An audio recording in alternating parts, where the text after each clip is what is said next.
Hello বন্ধুরা, রাধে রাধে। তো জন্মাষ্টমী আসছে, তোমরা সবাই জানো।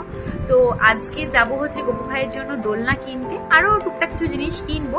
তো এই ভিডিওটার মধ্যে সবই আমি তোমাদের সাথে শেয়ার করব, তোমরা দেখো আর অবশ্যই জানিও যে তোমাদের ভিডিওটা কেমন লাগলো। তো চলো শুরু করা যাক। এই দেখো বন্ধুরা, এই ঘরটা আমি গপু ভাইয়ের জন্য অনেকদিন ধরেই জমাচ্ছিলাম। তো আজকে ফাইনালি টাইম চলে এসছে এই ঘরটা ভাঙার। তো এই ঘরটা আমি জন্মাষ্টমী এবং দোলনা কিনবো বলেই জমিয়েছিলাম।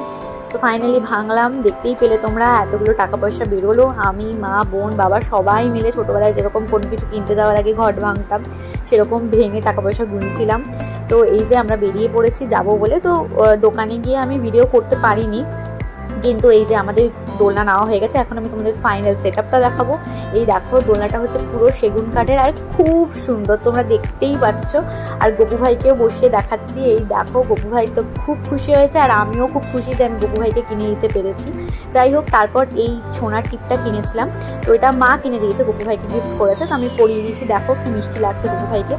দেন এই সিলভারের, এগুলো রূপোর জিনিসের উপর সোনার জল করা এই চেনটা, এই মুকুটটা, এটা আমি ছোটো ভাইয়ের জন্য কেনা হয়েছে।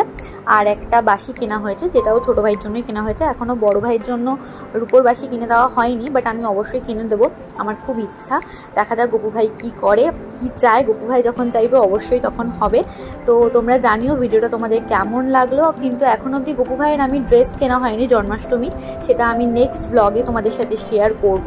আর তোমাদের যদি ভিডিওটা ভালো লাগে তাহলে অবশ্যই লাইক, শেয়ার অ্যান্ড সাবস্ক্রাইব করে দিও। তো চলো বন্ধুরা, টাটা।